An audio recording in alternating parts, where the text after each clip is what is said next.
So just 2 days ago, a group of 49 Boers, 49 white farmers from South Africa were granted asylum status in America. Many people find this extremely discriminatory since the US government in January of this year suspended asylum seeking through their southern border and through applications. A lot of people find Trump a racist and a discriminator for allowing the white folks from South Africa to come in and not allowing other black people who are also seeking asylum, who are waiting in line for years to come in. And I'm neither here nor there, and I'll tell you why in a minute. This is because it is their country and they can do whatever they want with it. My concern, ladies and gentlemen, is with Africa and South Africa in this context. We have to understand that nobody is coming to solve our problems for us but ourselves. I watched the video of the arrival of the white people in the States, and what got my blood boiling was not what everybody is talking about, but was the very disturbing statement coming from the mouth of the Foreign Affairs Minister of South Africa. I need you to watch the whole thing quickly so we can jump on it. Let's watch it. The first white South Africans granted refugee status by the Trump administration have traveled to the country. The group of 49 accepted an offer of resettlement and have arrived at Dulles Airport outside Washington. President Trump claims the white minority in South Africa suffers racial discrimination, an accusation dismissed by its government. There is no persecution of white African or South Africans in South Africa. This has been proven by a number of statistics in our country, including the police reports, which don't back that assertion of persecution of white South Africans on the basis of their race. The crime that we have in South Africa affects everyone, irrespective of race and irrespective of gender. Back to refugees. I want to ask you about South African refugees. Dozens of Afrikaners who claim discrimination in their home country are heading to the United States, right, where your administration is going to welcome them as refugees. Now, this comes as you've halted virtually all refugee admissions for people fleeing famine and war from countries like Sudan and the Democratic Republic of Congo. Why are you creating an expedited path into the country for Afrikaners but not others? Because they're being killed, and we don't want to see people be killed. Now, my message is to the Foreign Affairs Minister of South Africa, Mr. Ronald Lamola. Will we ever hear of a South Africa where crime isn't the major issue for discussion? This message actually is also meant for all relevant government agencies responsible for the security of South Africa, internal security of South Africa. Will the world ever hear of a South Africa where crime isn't the major issue for discussion? You are Africa's best. You have the best in almost everything when it pertains to sub-Saharan Africa. And because of that, you attract investment and all manner of people, including people looking for greener pastures. Yet, since time immemorial, since the very dawn of your independence in 1994, crime has been a constant tag on your name. Shouldn't this be the main issue of concern than what another president decides to do in his own country? I don't see why anybody should be worried of a white man deciding to leave your country to another for any reason. Everybody has the right to do whatever they want so long as it's within their confines of their freedoms. But when crime is turning people away, that becomes a problem, Mr. Minister. And Mr. Minister, you said it's not only targeted at the white people, but all races in South Africa. I hope you know what exactly that actually implies, because it literally means you and the leadership of South Africa have no solutions to the crime situation in your country. In fact, in 2024 alone, South Africa recorded 26,232 murders, averaging approximately 72 murders per day for a country which is not at war.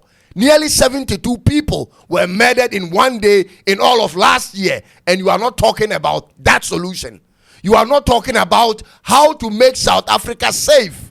72 husbands, wives, daughters, and sons with hopes of a future had their lives cut short in 1 year to murder. Ladies and gentlemen, don't let us waste time on whether President Trump is a racist or not, because we will be losing focus on what's important in this matter.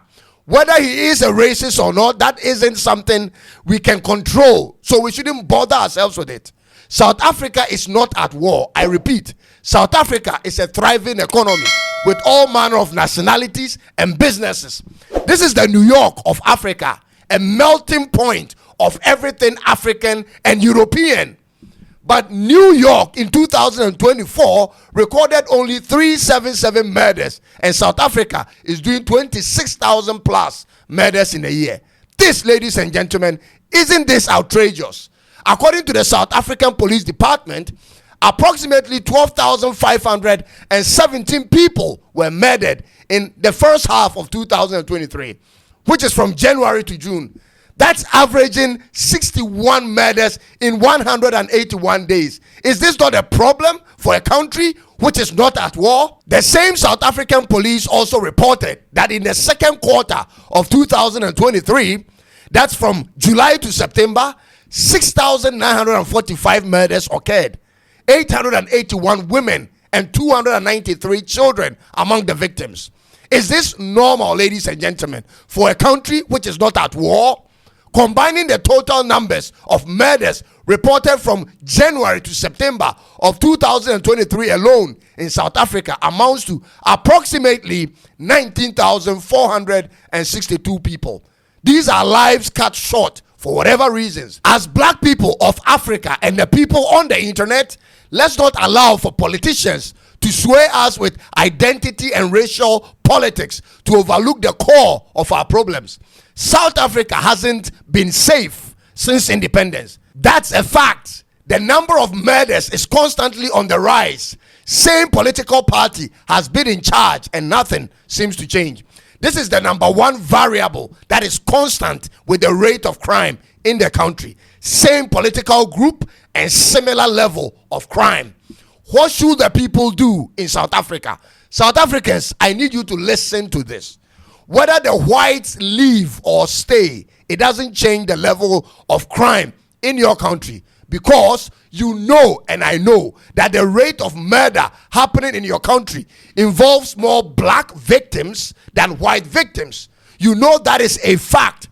There is too much unregistered guns in circulation in South Africa. Take care of that. And take, for instance, during a firearm amnesty period in 2020, South African Police Service reported the surrender of over 100,000 firearms, highlighting the scale of unregistered weapons in circulation in South Africa.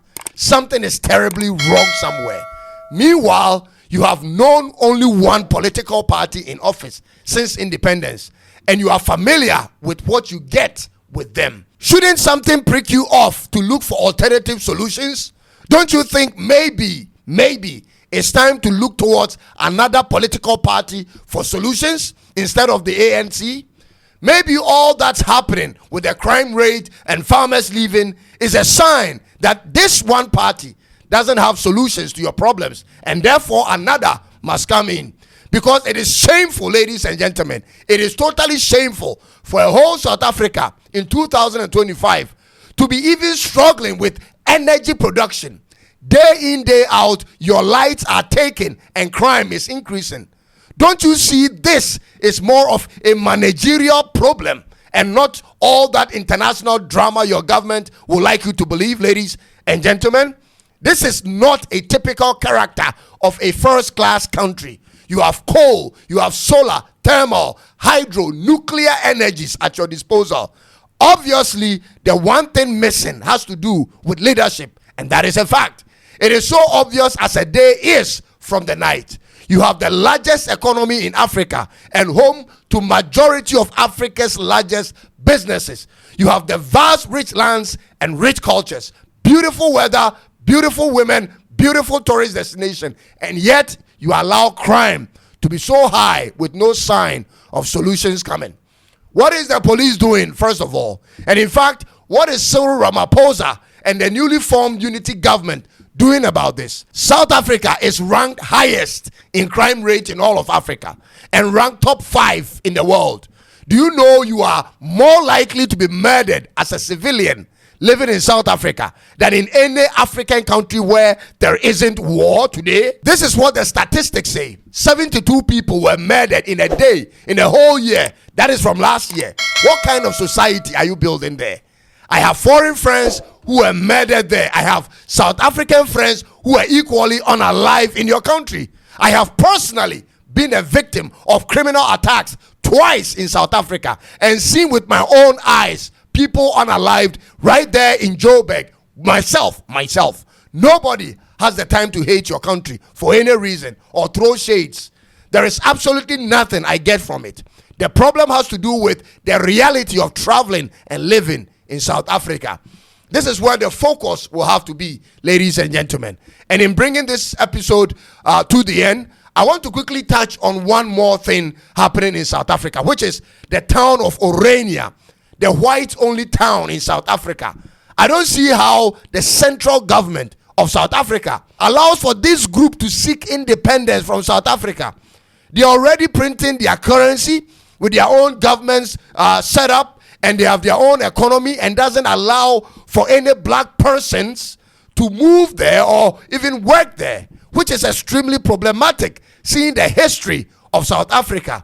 And if this is allowed to continue, ladies and gentlemen, then perhaps Cape Town should also be given their independence. And this could attract any state in South Africa that wants to go their way, ladies and gentlemen. This could be the situation in South Africa moving forward. It is obvious that the South African government portrays a sense of boldness and strength on the international scene, but silent and clueless on the local front on critical matters. It is all a mirage. Can we first focus on what's happening in our countries before thinking of other places, ladies and gentlemen? When you are voted in power, it is incumbent on you to play the role the voters voted you in for, and not to be running around with other matters.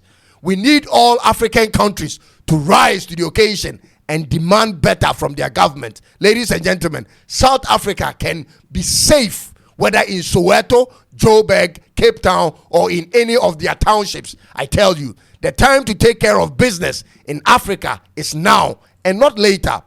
Arise, South Africa, and be the best you are destined to be. God bless you for taking time to watch this video. I don't know why you haven't subscribed until now. Ladies and gentlemen, I don't know why. For some of you, you are consistent watching, but you are yet to subscribe. I can only encourage you to do so to support our growth. It's just fair. I'll come your way with another one. Until then, let's keep pushing and believing the time of Africa is now and start working on it.